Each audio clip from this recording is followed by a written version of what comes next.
የስም ትርጉም ነውና ጭፍራ እኛን ያገናኘ ከፈጣሪ ጋራ በምልጃ ጠብቀን ከዓለም መከራ።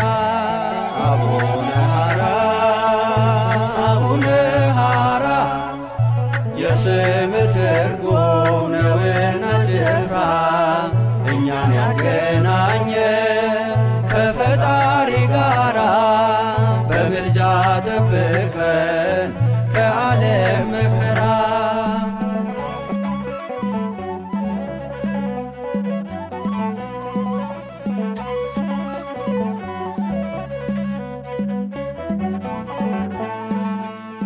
በጉብዝናችን ወር ፈጣሪን እንድንቀርብ በምልጃ ጸሎት ልቡና